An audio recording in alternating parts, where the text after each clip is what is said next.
I'm Terrence. I'm Manny. And we're here to tell you why you don't hate this movie.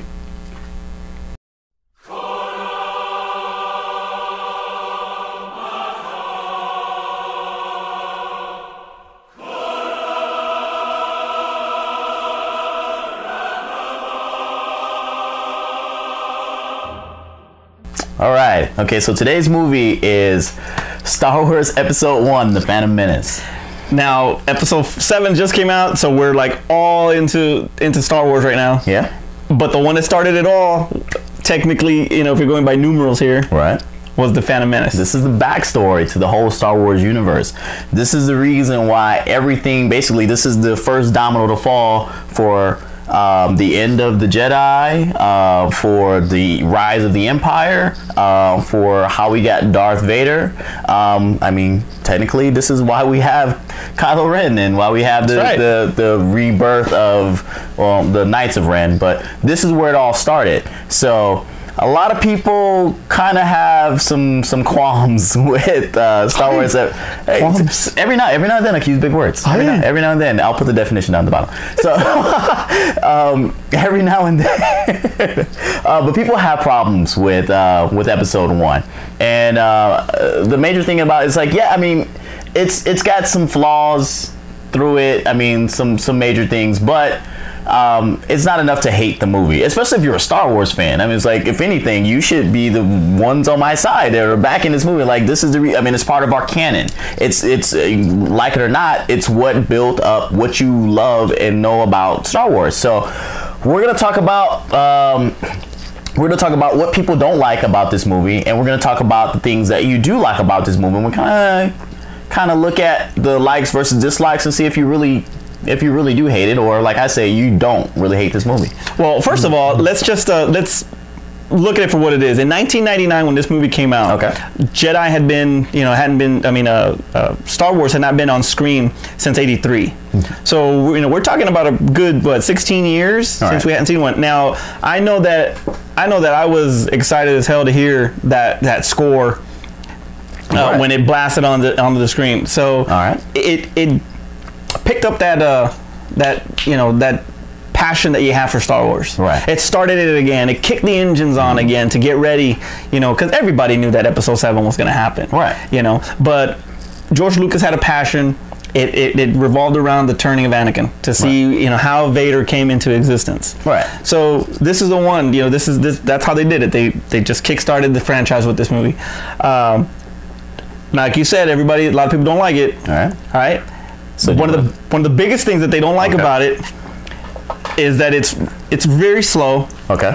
The acting is a little robotic at times. I mean, just listen to Natalie Portman. So, and then the whole Trade Federation and all that. There's a lot of things about it that it's kind of boring. In the beginning. So you want to take those things one by one? You want to? Nah. Well, let's stick with boring. Let's stick with boring. Okay, so most people think that because in the middle of the movie, there's because we meet Anakin, we meet Smee, and they get stranded there. So there is some lull in the movie. So I will agree with that there is a lull part in the movie. But when they first start this movie, we start off with ObiWan and Qui-Gon taking out robots, you know, cutting through doors with lightsabers. We actually get to see the first real Jedi fights, because in Episode 4 with Darth Vader and it wasn't until the end, towards the end. Yeah, I mean, it's like, it was kind of, well, it wasn't towards the end, and 2, it was kind of like back and forth, and it was like, it wasn't, and the way Obi-Wan always described it, he was like, you know, it was a more elegant weapon, and it was like, and they made it seem like, you know, these guys use their lightsaber in almost like in a dance, which is what basically George Lucas showed us. He showed us a dance with the Jedi and their use of the lightsabers. So I mean, we got the very beginning. That's very, very exciting. They get stranded, which is a lull.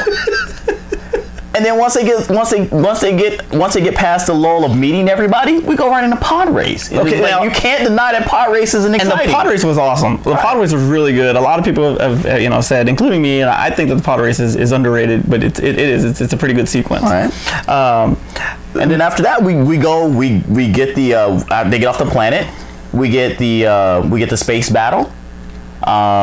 We get Anakin in the ship shooting blindly and stuff like that, but exciting still.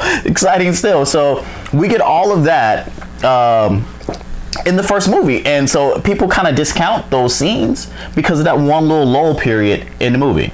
So that's why I say it's not boring. It's not boring. That's a point for why you like this movie.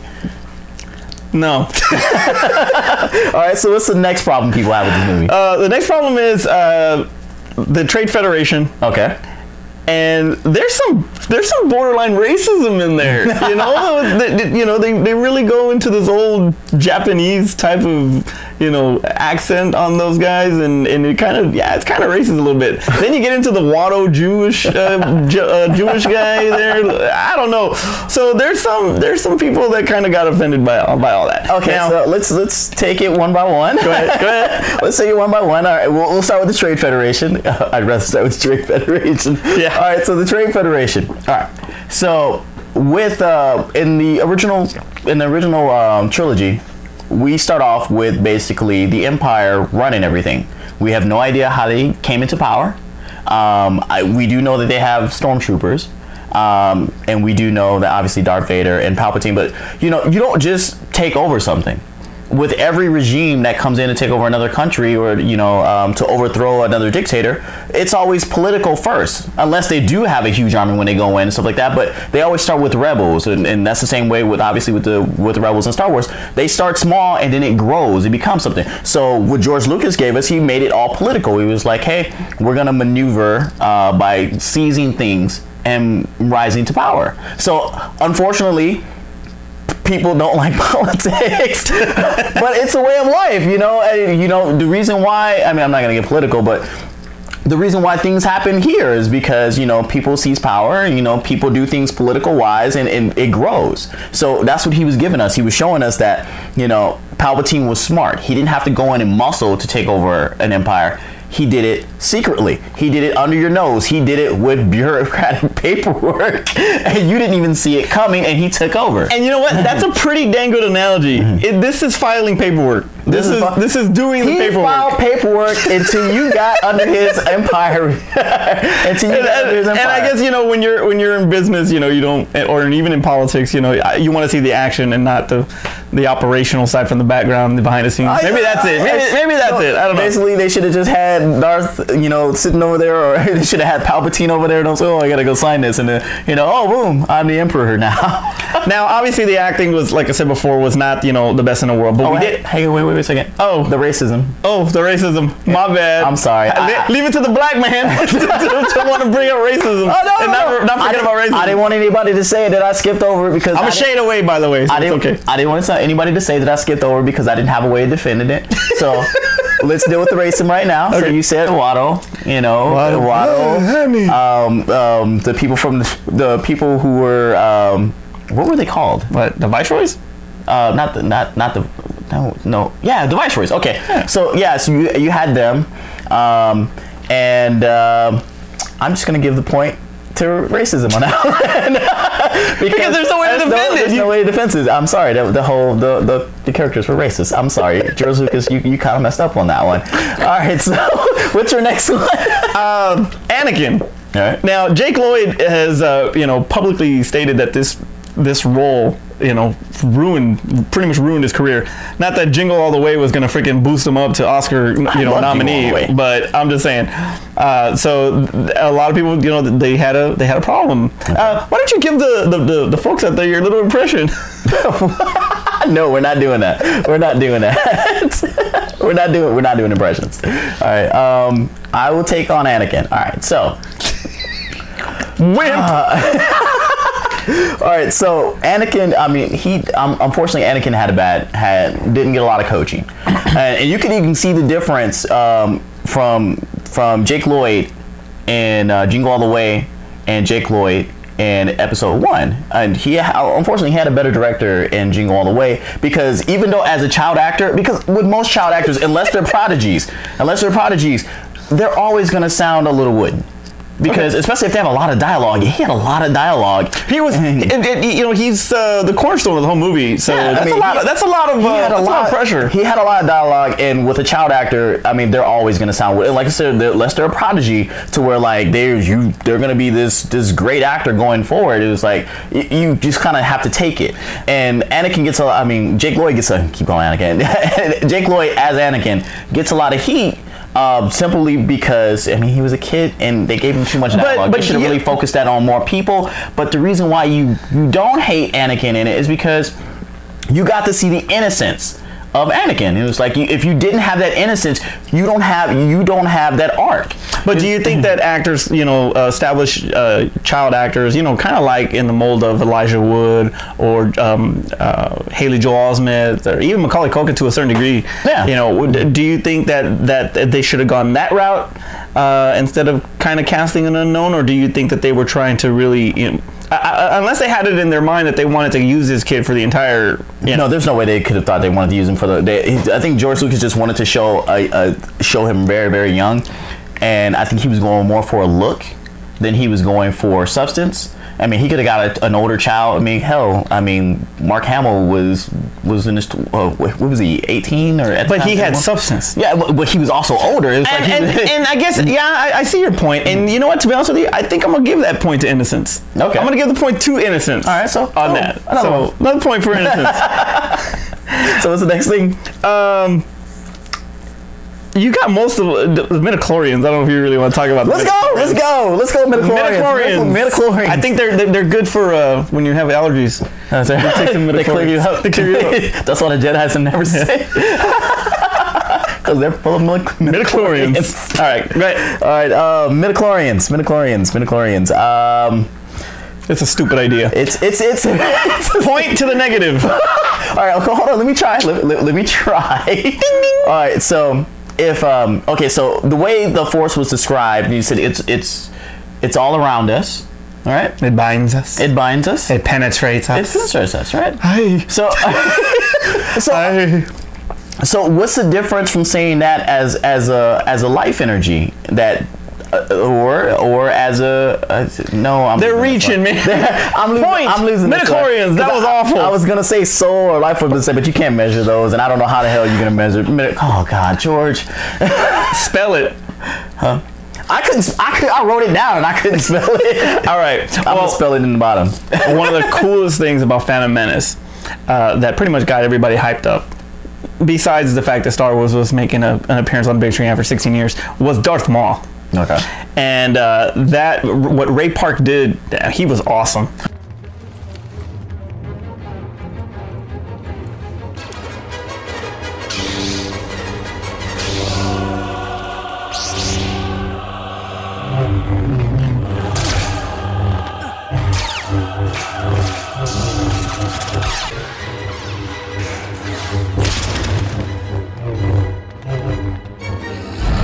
Okay. You know, now he's a trained martial artist, I believe, right? Yeah. Ray Park. Mm-hmm. So, you know, a lot of the stuff that he did, I mean, that's all him. Yeah. And he was awesome. The training, I saw some of the behind the scenes, and the training that he went through for that, he's iconic just in that role by itself. Mm-hmm. And he was Snake Eyes, and Snake Eyes ain't got nothing on Darth Maul.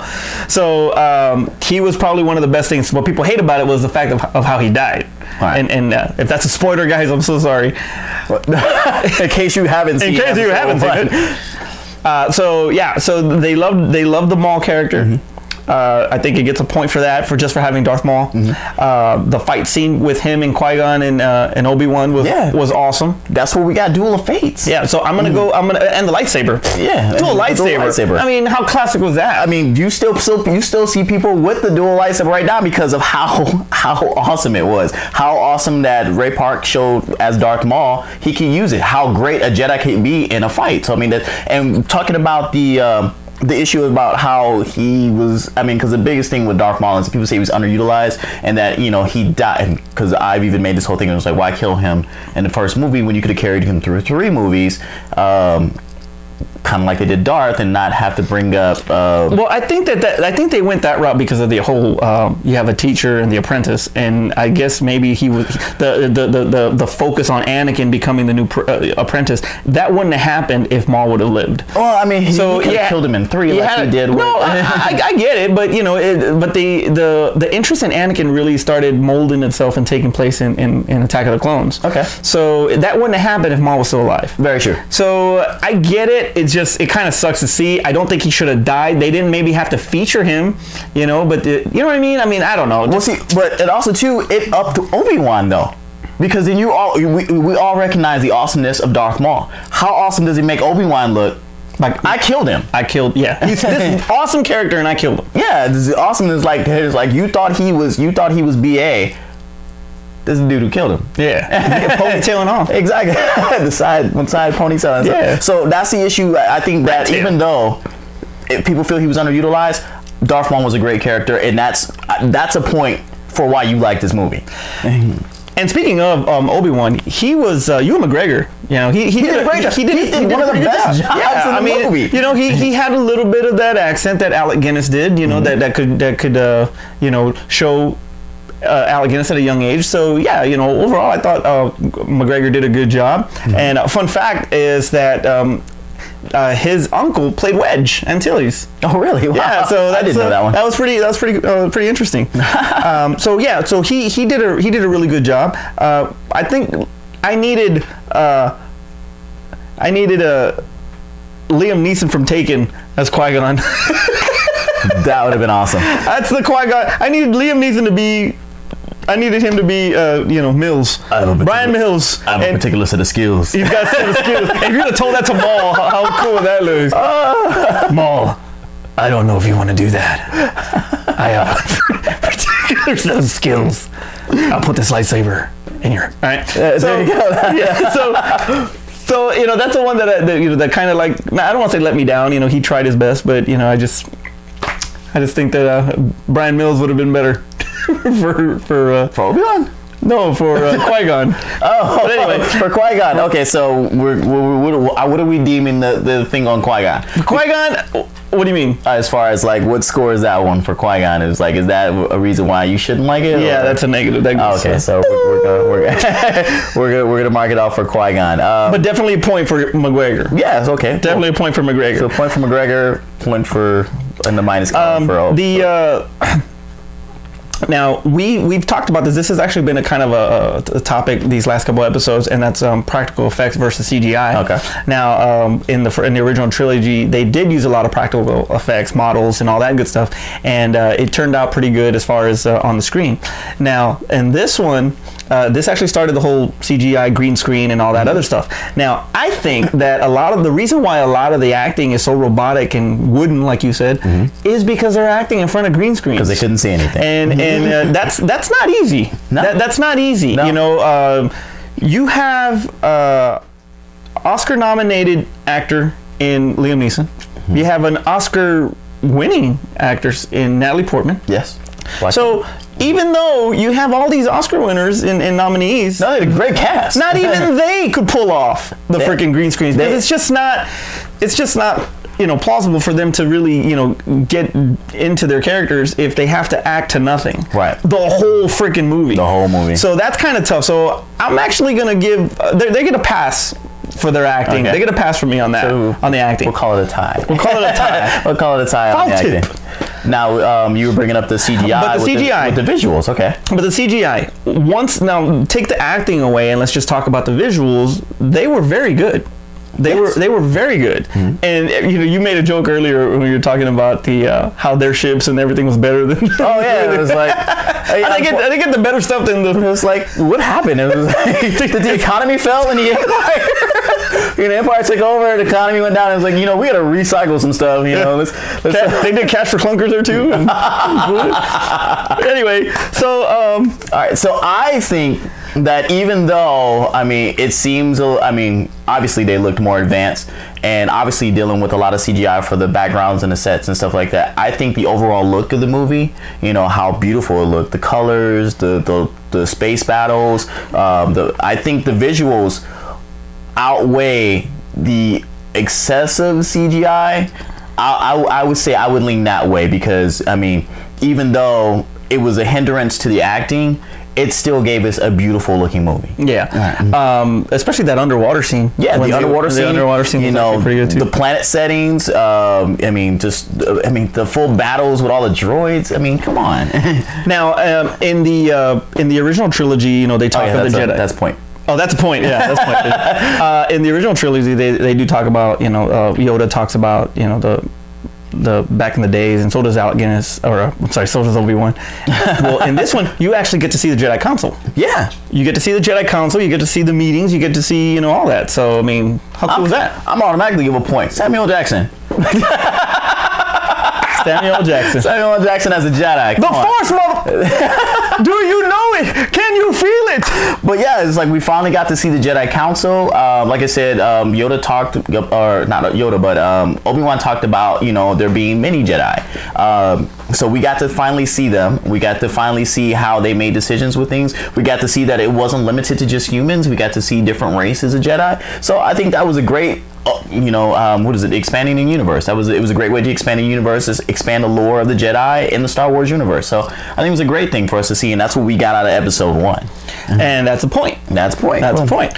And we were talking about performances. Palpatine, Ian McDiarmid, portrayal of Palpatine was, you know, he skillfully portrayed both Palpatine and Darth Sidious. Yeah, he sold you on being both. He sold you on being both. So, you know, that performance was noteworthy and definitely gets a point on that. There you go. And 20 years later, he still pulled off the same look of Palpatine. Obviously makeup and stuff like that, but just absolutely. That was great. I was like, we can't do Sith today, but we'll definitely talk about that further when we do Revenge of the Sith. Oh yeah, we'll definitely do that one. But how good was the music? How good was the music? John Williams score. Yeah, I mean, it was great. After 16 years, and it's like if not a freaking day went by. Duel of Fates. Duel of Fates is like one of the most iconic. It's up there with the Imperial March, and you know, it was awesome. With the Tatooine song. What is the name of that song that they play on Tatooine? That's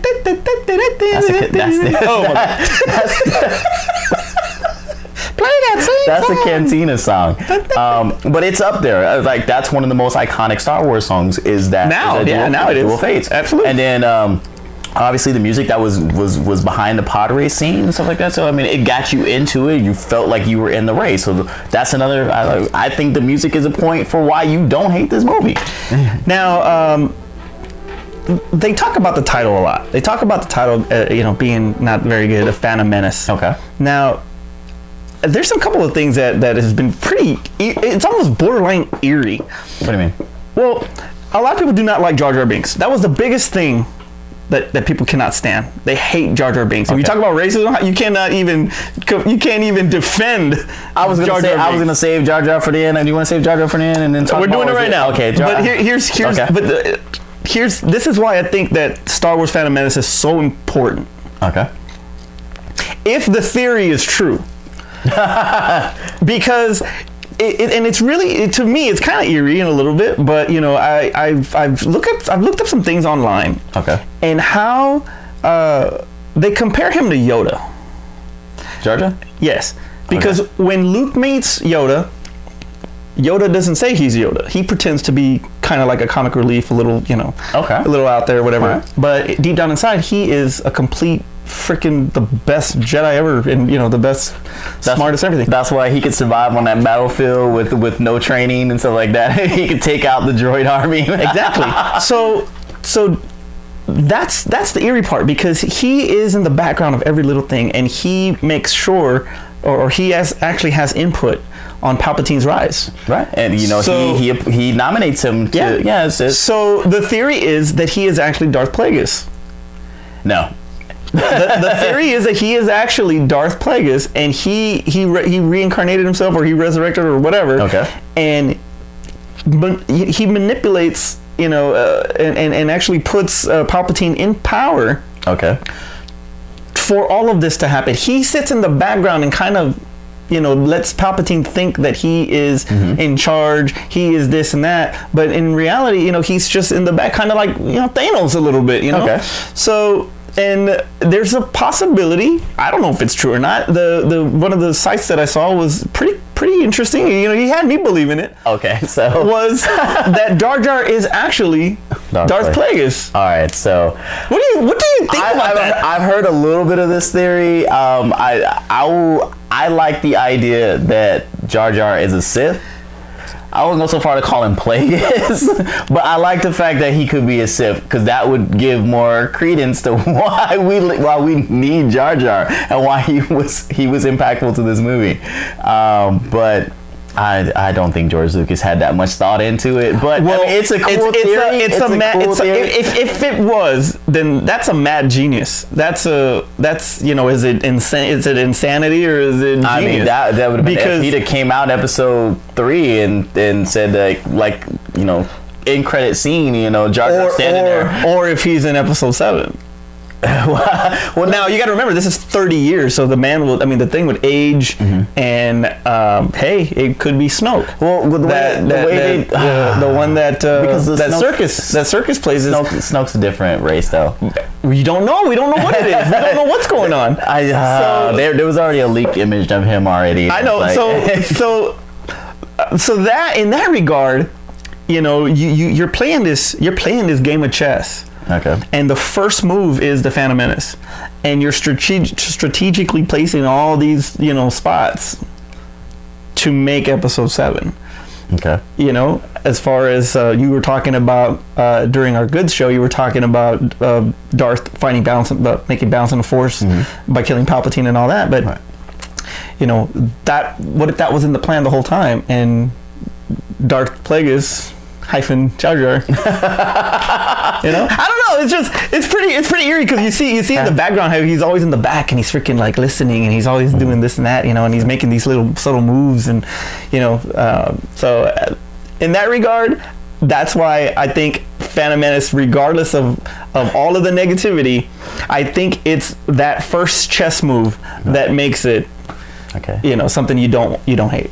Okay. Well, all right. Okay. What do you think, Terrence? Jar Jar.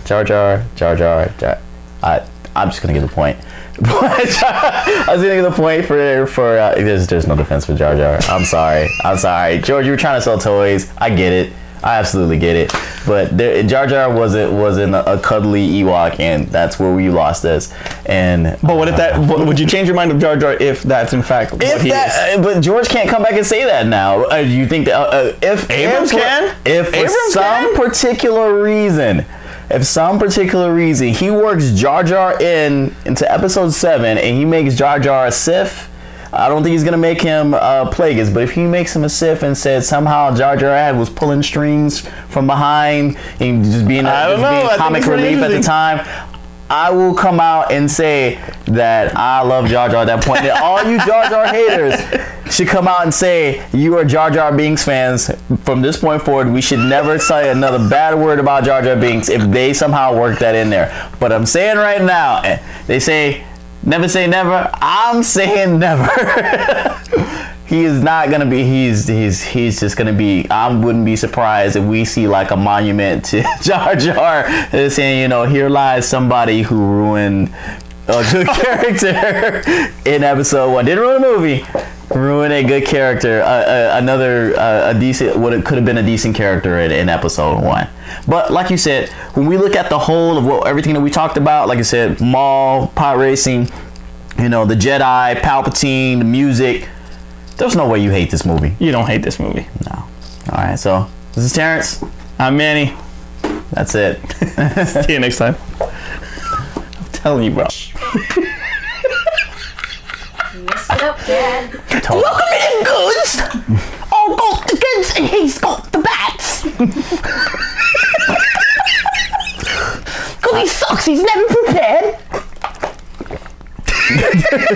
How can Terrence mess up the top 5 this week? Oh, did somebody about that? No, that's what you said the last time. Oh, yeah. It could be a running gag. Okay. Yeah.